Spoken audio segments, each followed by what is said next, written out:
ठीक है। तो ये हमने यहाँ पे ये मैपिंग का देखा। तो अब ये डेफिनेशन वही है, एक बार आप चेक कर लो, है ना। What is the definition?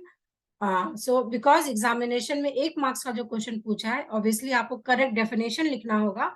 And जैसे प्रोग्रामिंग में सिखाया था कि अगर कोई क्वेश्चन पूछ रहा है तो डेफिनेशन के साथ आप उसका एग्जाम्पल लिखेंगे। सिमिलरली डेटाबेस में अगर कोई पूछ रहा है आपसे कि what do you mean by N attribute, तो उसका डेफिनेशन और साथ में इस तरीके से टेबल बना के आप उसका एग्जाम्पल देंगे, then you will get a full marks. तो यहाँ पे हमने क्या देखा? A row is called a tuple. ये जो हमने रो बनाया है इसको आप बोलते हो टपल। ओके। और ये जो एट्रीब्यूट्स है, दिस आर द एट्रीब्यूट्स, तो ये जो एट्रीब्यूट है इसको हम बोलते हैं कॉलम। और इस होल टेबल को हम बोलते हैं रिलेशन। सो इसका कोई मीनिंग नहीं है। हाँ, अगेन वेरी इंपॉर्टेंट। आप ये 4 साल का पेपर उठा के देख लो, आपसे डायरेक्टली पूछा है what is the cardinality, what do you mean by the cardinality of the relation. Relation का मतलब हो गया टेबल। कार्डिनलिटी से आप क्या समझते हो? तो 2 तरीके से क्वेश्चन पूछा है 1 मार्क्स में। एक बार यही पूछा है what do you mean by degree and cardinality, ये एक क्वेश्चन है, और differentiate between both the two. और दूसरा एक क्वेश्चन पूछा है कि आपको इस तरीके से टेबल गिवन था और फिर पूछा है कार्डिनलिटी क्या है।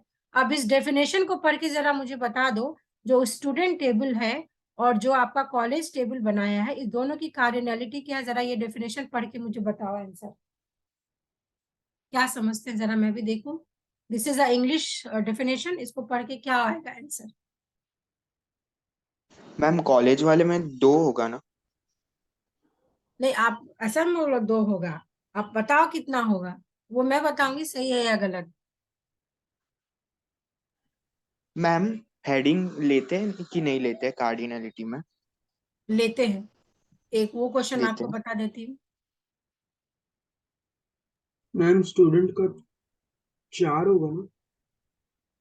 नंबर ऑफ टपल्स पूछा है ना, number of tuples. Number of tuples का मतलब नंबर ऑफ रो। तो नंबर ऑफ रो इसकी हो गई 4, इसकी हो गई 3, and that is the answer.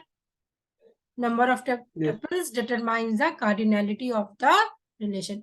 ये बहुत इंपॉर्टेंट क्वेश्चन है, हर बार रिपीट हुआ है, ये स्लाइड ही बहुत इंपॉर्टेंट है। तो अगर आपको ये नहीं समझ में आया, मैं समराइज कर रही हूँ, ठीक है। समराइज इस तरीके से कर रही हूँ। एग्जाम में क्या होगा? एग्जाम में इसी तरीके से आपके स्टूडेंट्स और टेबल्स गिवन होंगे। अब ये मैंने छोटा टेबल बनाया है 2 लोग का। आपको एग्जाम में जो टेबल दिया है ना, उसमें यहाँ पे 4 से 5 भर दिया है।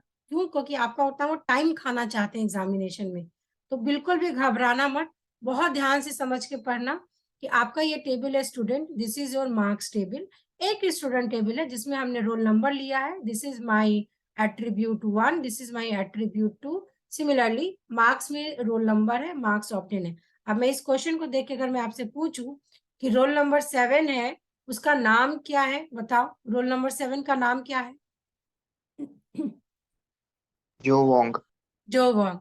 उसके कितने मार्क्स हैं? 89। 89। तो आपको ये पढ़ना समझ में आ गया कि टेबल से कैसा, कैसे हम वैल्यूज को रिट्रीव करते हैं। ठीक है। और यही आपको समझना है। इसको आप पढ़ लेना, एडवांटेज। ये तो नहीं देखा है मैंने, ये थ्योरी है पूरा। ठीक है। इसमें से जो फालतू स्लाइड्स है वो मैं निकाल दूंगी आपको। हाँ, again this is for your quick revision. Data is presented as a collection of relation. Each relation is known as table. Columns are known as attributes and row which is also known as tuple, जिसको हम entity बोलते हैं। तो ये term as it is आपको learn होना चाहिए, और यही क्वेश्चंस घुमा फिरा के पूछेगा। उसके बाद अभी जो आपको मैंने टर्म सिखाया, क्या? मैम हाँ, मैम वो आपने बोला था ना वो फर्स्ट स्लाइड पे कि columns and attributes can belong to the same type, कुछ तो एक पॉइंट था वो सुना नहीं। फिर से रिपीट करो, मुझे क्लियर नहीं हुआ आपने क्या बोला। आपने वो फर्स्ट स्लाइड खोली ना जिसमें ट्यूपल को कार्डिनलिटी से रिलेट किया हुआ हाँ, है। इसके पहले वाला, हाँ नहीं नहीं, इसके बाद वाला, ये जो सेकंड पॉइंट है ना, several attributes can belong to the same. Second, इस वाले स्लाइड में सेकंड नहीं लाइन, नहीं नहीं, इसके पहले वाला। पहले वाले में, हाँ, ये वाली इसका जो लास्ट वाली line. Second line, several attributes can belong to the same.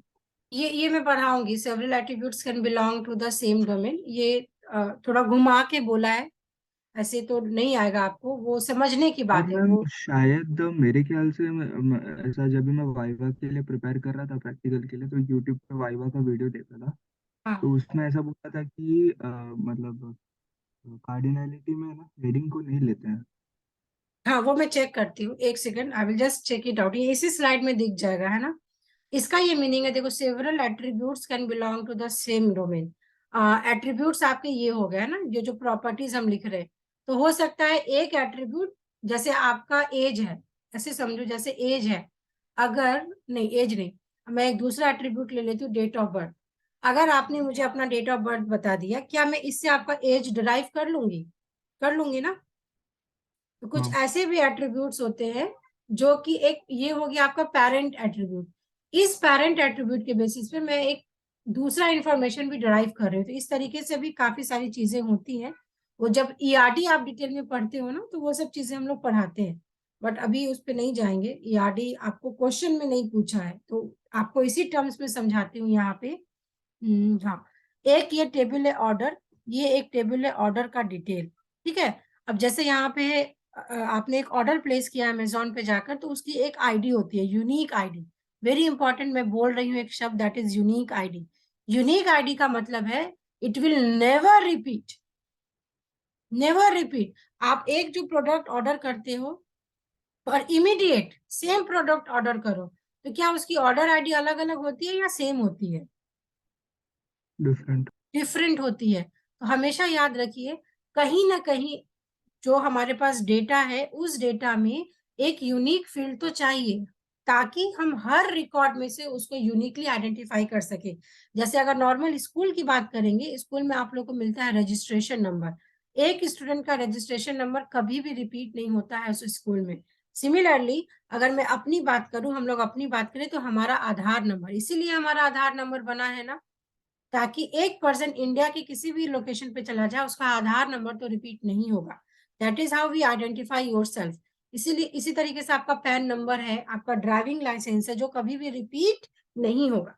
और एग्जाम्पल देखो, जैसे बैंक में आपका एक अकाउंट है, उस पूरे बैंक में हर एक पर्सन का जो अकाउंट नंबर है वो कभी भी रिपीट नहीं होगा, अदरवाइज किसी का पैसा किसी में चला जाएगा।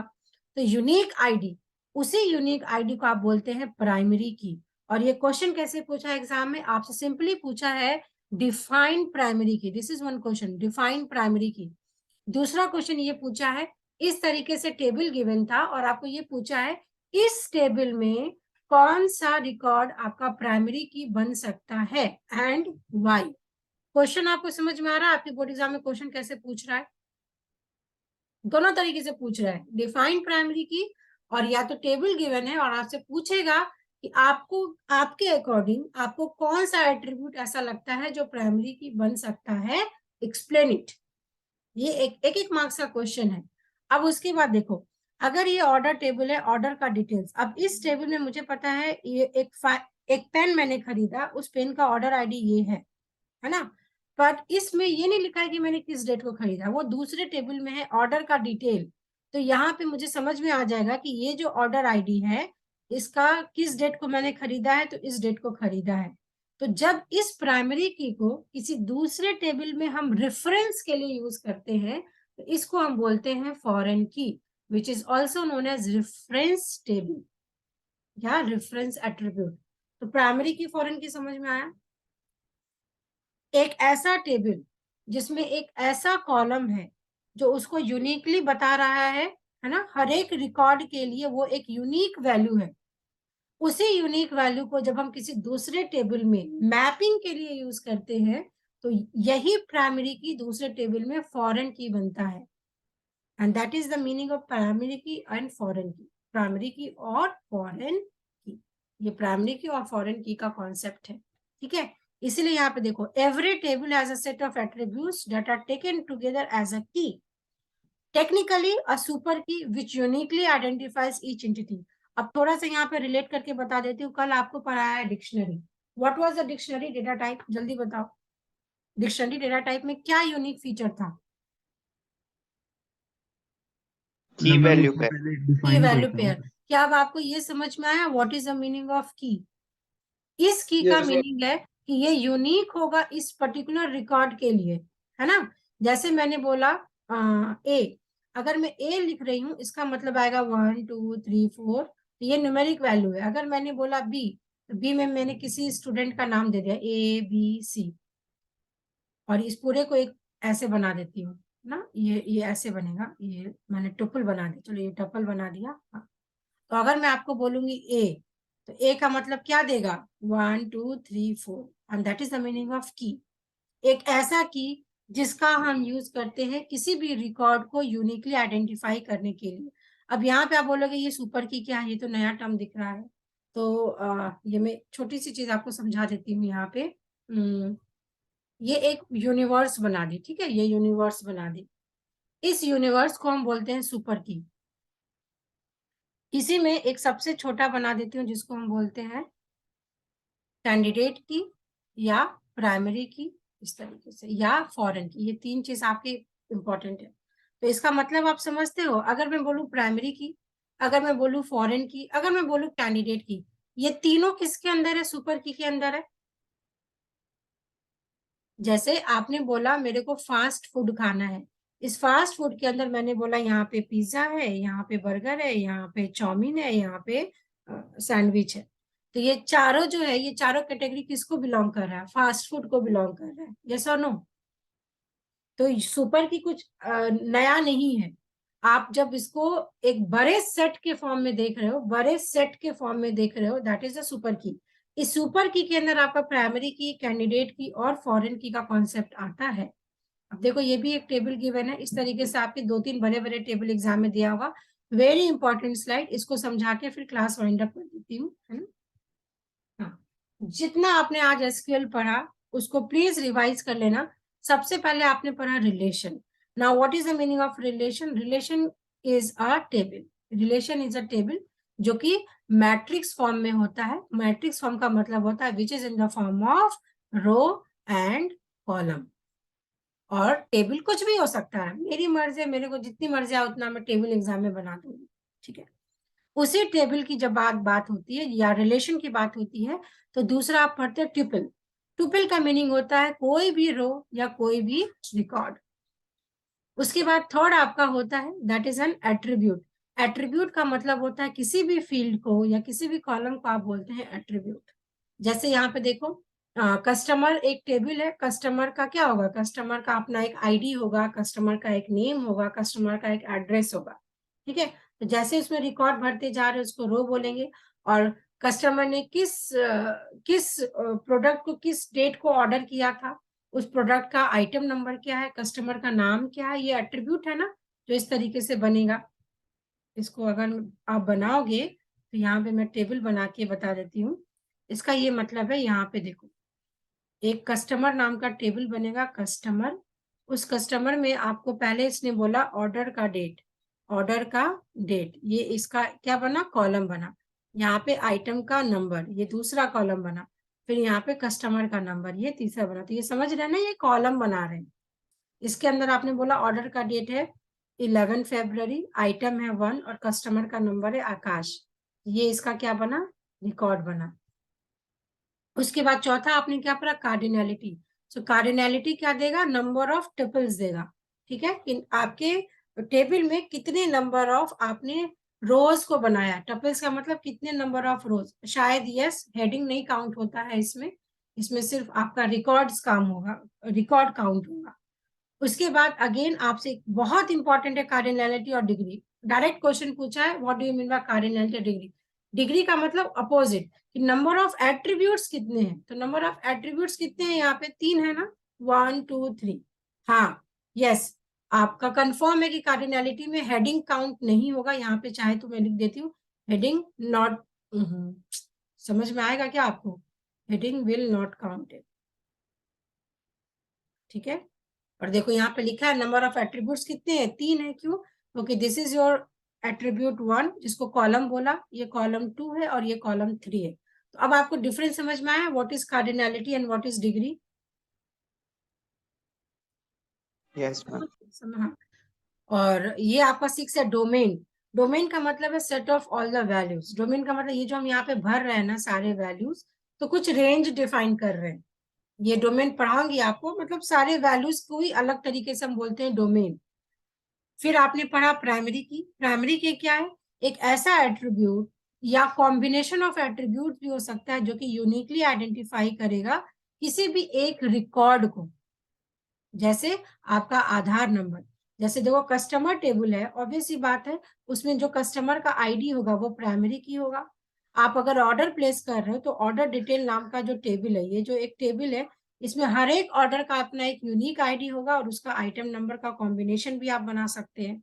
तो इस तरीके से आप किस तरीके से डेटा को इमेजिन कर रहे हैं, आप उसके बेसिस पे उसको प्राइमरी की बनाओगे।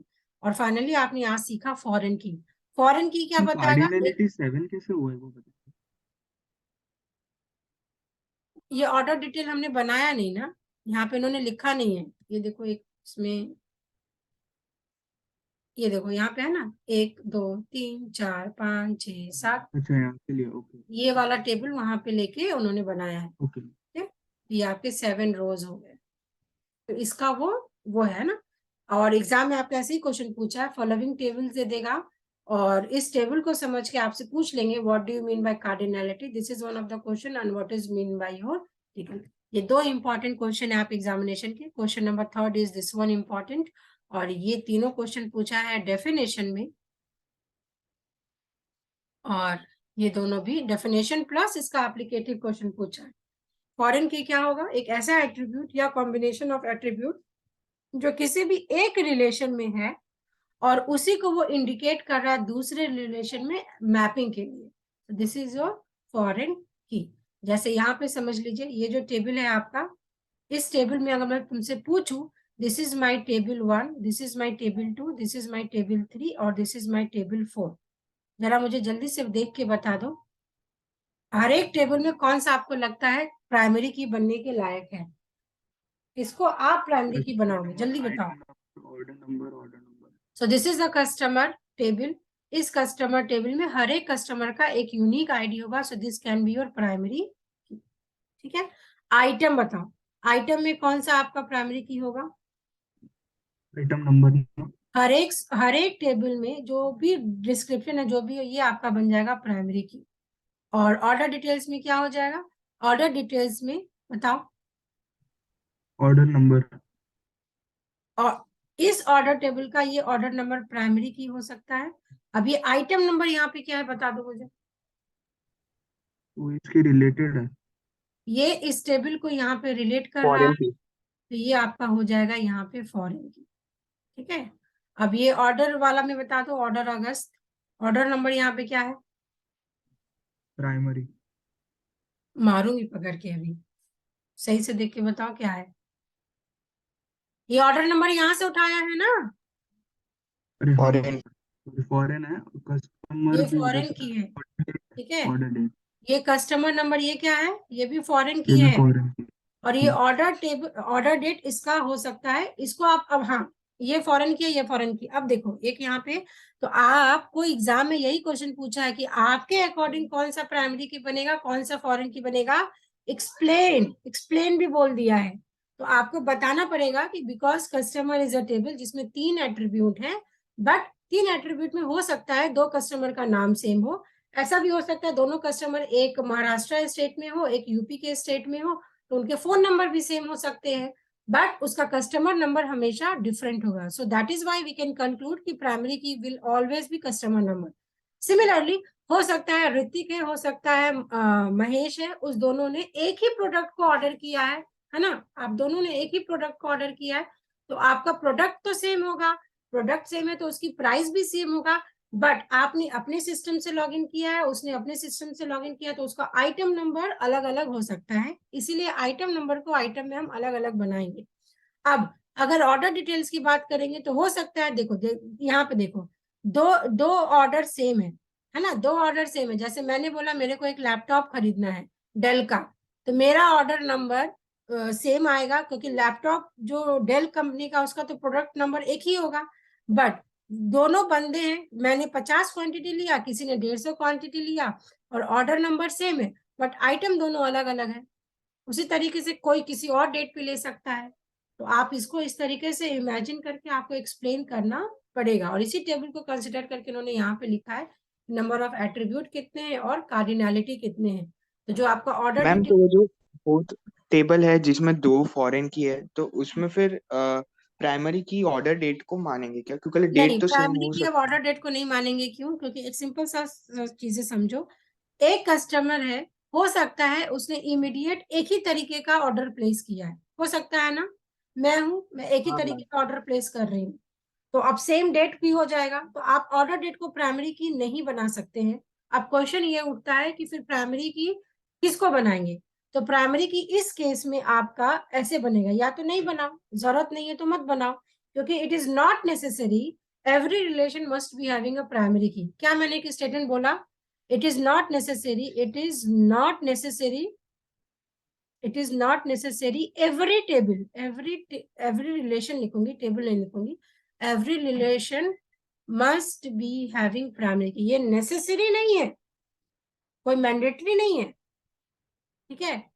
और अगर ऐसा एक केस मिला जहां पे आपको दिख रहा है कि दो फॉरेन की है और ऑर्डर डेट को नहीं बना सकते, तो इस केस में आप कॉम्बिनेशन बना लोगे, कॉम्बिनेशन ऑफ टू एट्रीब्यूट को कंबाइन करेंगे, कॉम्बिनेशन ऑफ टू एट्रीब्यूट को आप कंबाइन करके बनाओगे एक प्राइमरी की। जैसे मैं क्या करूंगी, order number, order number plus customer number को मिला दूंगी और इसको बना दूंगी प्राइमरी की, दैट आई कैन मेक।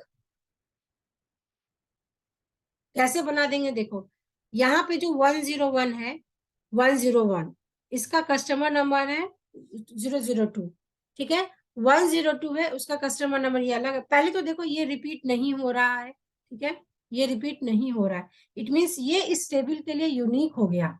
ये आपको यहां से समझ में आया? रिपीट नहीं हो रहा मतलब there is no duplicate record. इसको हम अभी सीखे हैं रिडंडेंसी।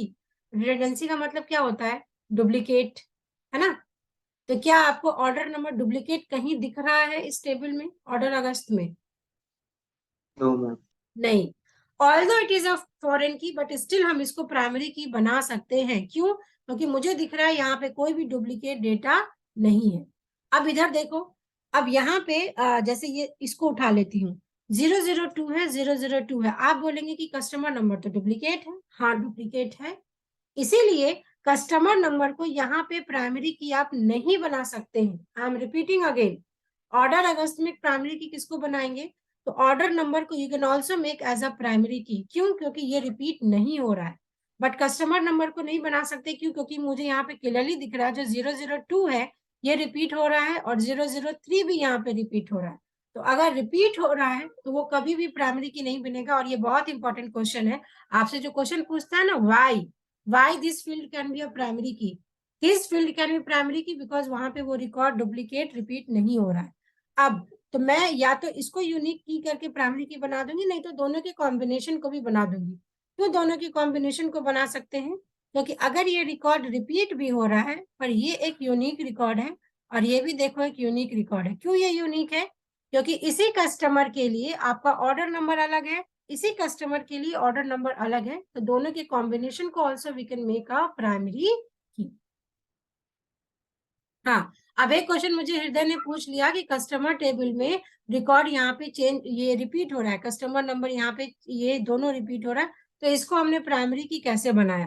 ठीक है, तो अब यहाँ पे देखो और भी डिटेल्स यहाँ पे हमें नहीं दिया है, ठीक है, और भी डिटेल्स नहीं दिया है, तो हम यहाँ चेक करेंगे, इसके करस्पॉन्डिंग फोन नंबर अलग है, इसके करस्पॉन्डिंग फोन नंबर अलग है, तो यस प्राइमरी की इसको नहीं बनाएंगे। प्राइमरी की आप बनाओगे किसको?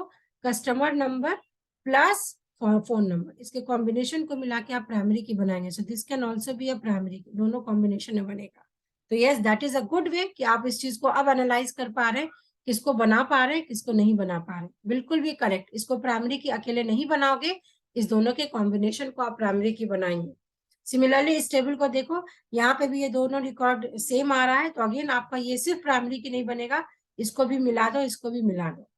तो दैट इज हाउ जब एक्चुअली आप बनाते हैं ना, तो पहली बार जब हमने बनाई सी, जब आप बिगनर होते हो तो आपने एक बार प्राइमरी की बना दिया और बनाना शुरू कर दिया। एक कभी कभी होता है ना कि किसी का पैसा किसी के अकाउंट में बैंक में चला जाता है, तो यही सब मिस्टेक होता है इंटरनली। जो वहां पे बैठा है डेवलपर, जो वो साइट को हैंडल कर रहा है, जो वो सॉफ्टवेयर को हैंडल कर रहा है उसने कहीं ना कहीं लॉजिक गलत सोचा है या लॉजिक इनकम्प्लीट सोचा। उसने ये सोचा कि कस्टमर नंबर को चलो प्राइमरी की बना देंगे, बट 2 साल 3 साल तक जब उस सॉफ्टवेयर को हमने यूज कर लिया, तो आप लोग बोलते हैं ना, अरे यार ये सॉफ्टवेयर में तो बग आ रहा है, मैंने ये ऑर्डर प्लेस किया था मेरे घर पे ये आ रहा है। तो बग एक दिन में नहीं आता है, जब आपकी कॉम्प्लेक्सिटी बढ़ती है, जब आपका थिंकिंग ऑफ पावर बढ़ता है कि मैं इस तरीके से भी इस डेटा को एनालाइज कर सकता हूँ, तो आप उस तरीके से अपने डेटाबेस को मैनिपुलेट करते हो। इसीलिए तो डेटाबेस को हम मैनिपुलेट करते हैं। मैनिपुलेट करने का मतलब, जैसे मुझे पहली बार मैंने इसको प्राइमरी की बनाया, बट मुझे कुछ रिकॉर्ड गलत दिखे, है ना, मैंने ऑर्डर किया डेल, मुझे दिखा रहा है कि मेरे रिकॉर्ड है, मेरे पास एचपी का लैपटॉप आ रहा है, तो मतलब कुछ तो गलत हो गया। तो गलत हो गया मतलब आपने लॉजिक गलत सोचा, तो मैं उस डेटाबेस को क्या करूंगी, मॉडिफाई करूंगी। 2 मिनट, मॉडिफाई करूंगी। तो मॉडिफाई करने को ही आप बोलते हैं कि आप फिर से रिकॉर्ड को अपडेट करोगे, अपनी डिजाइनिंग को थोड़ा चेंज करोगे, दैट एवरीथिंग इज पॉसिबल।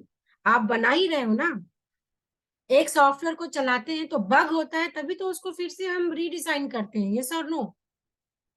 तो बग तो कभी भी आता है, ऐसे आप नहीं बोल सकते कि माई सॉफ्टवेयर इज 100% एक्यूरेट, नहीं, आईटी में तो ऐसा होता ही नहीं है। आप टेस्टिंग करते हो, टेस्टिंग करते हो, जब टेस्ट किया तब उसमें बग नहीं आया, बट आफ्टर 3 और 4 ईयर ऑफ यूजेस हो सकता है कोई एक ऐसा कॉम्प्लेक्स चीजें हुआ जिसकी वजह से आपका वो गलत हुआ, तो हम फिर टेबल को मॉडिफाई कर देंगे, अपडेट कर देंगे। तो आप कितनी दूर तक सोच पा रहे हैं, this is known as your logical thinking power. इसको इसीलिए तो आप प्रोग्रामिंग सीखते हो, टू डेवलप योर लॉजिकल और रीजनिंग कैपेबिलिटी। ठीक है, तो ये बहुत अच्छा पॉइंट है कि आप इस चीज को समझ पा रहे हो, पर इतना समझ में आया जो आपने आज पढ़ा, ये जी बहुत मैम। इंपॉर्टेंट है। इसके बेसिस पे आपको मैं आज असाइनमेंट दे दूंगी। शाम की क्लास नहीं होगी, शाम की क्लास नहीं होगी, तो आपको जो आज असाइनमेंट अपलोड करूंगी, प्लीज उसको आज ही सॉल्व करने की कोशिश करना, ठीक है। ये आपको बिल्कुल भी बेसिक है HTML का, और इससे बहुत क्वेश्चन पूछा है। आपको अगर पता हो, आपके एग्जामिनेशन में ऐसे टेबल बना हुआ है और एसक्यूएल लिखा हुआ है, और आपको ये समझना है कि ये एसक्यूएल सही लिखा है या गलत लिखा है। एक ऐसा क्वेश्चन पूछा है, और दूसरा क्वेश्चन ऐसे पूछता है कि आपको क्वेरी लिखनी है। पहला क्वेश्चन है कि एसक्यूएल लिखा है और आपको आउटपुट बताना है। जैसे प्रोग्रामिंग में भी क्वेश्चन आएगा, प्रोग्राम लिखा है, what is the output. Similarly SQL लिखा है, व्हाट इज द आउटपुट। दूसरा क्वेश्चन आपको बोलेगा कि आपको एक केस स्टडी दिया है, केस स्टडी के बेसिस पे एसक्यूएल लिखना है। तो दोनों तरीके के क्वेश्चन एसक्यूएल ने पूछे, बट यही है, यही फंडामेंटल आपको सीखना है। टेबल का डिजाइन बना हुआ है, उसको देखकर आप किस तरीके से क्वेश्चन निकाल पा रहे हैं कि कार्डिनलिटी क्या है, डिग्री क्या है, किसको प्राइमरी की बनाएंगे, किसको फॉरेन की बनाएंगे, और इस तरीके से क्वेश्चन पूछा है। Okay, okay. ठीक है, ये करना, इसके क्वेश्चंस मैं देती हूँ, उसके बाद फिर आपको, हमें पीपीटी अपलोड कर देना ना प्लीज। हाँ ये मैं अपलोड कर दूंगी। उसके बाद फिर ये सब भी क्वेश्चंस पूछे हैं, कंस्ट्रेंट, ये रिसेंट ईयर 2022 का क्वेश्चन है, what do you mean by constraint. 21 में भी पूछा है, 22 में भी पूछा है, 2 मार्क्स में। ठीक है, तो फिर हम यहाँ पे पढ़ेंगे। इवनिंग की क्लास नहीं होगी, आप लोग अपना जो भी आपका शेड्यूल है उसके अकॉर्डिंग आप पढ़िए, रिवाइज करिए, but at least I am requesting you all कि जो जो डेली पढ़ा रही हूँ, 1 घंटा आप उसको सेल्फ स्टडी करेंगे। अगर आप इस चिंता में हैं कि 23 मार्च को आपका पेपर है और मैम जो पढ़ा रही है, ठीक है, हम बहुत प्यार से सुन रहे हैं, समझ रहे हैं, और फिर हम मार्च में जाके इसको रिविजन करेंगे। मैं बता दे रही हूँ, मार्च में फिर से आप 0% पे आ जाएंगे। तो आप 1 घंटा टाइम निकालिए पूरे 24 घंटे में, ठीक है, और जो भी पढ़ा रही हूँ सिर्फ उसको रिवाइज करने की कोशिश करिए, और उसको लिखने की कोशिश करिए अपने नोटबुक में कि आज के सेशन में हमने ये समझा। इसलिए मैंने बोला है कॉपी किताब लेके बैठो और लिखते चलो अपने अपनी भाषा में कि आप क्या सीख रहे हैं। किसी को कोई डाउट नहीं है? नहीं। चलिए, okay, then let's wind up the session. Thank you everyone, have a good day.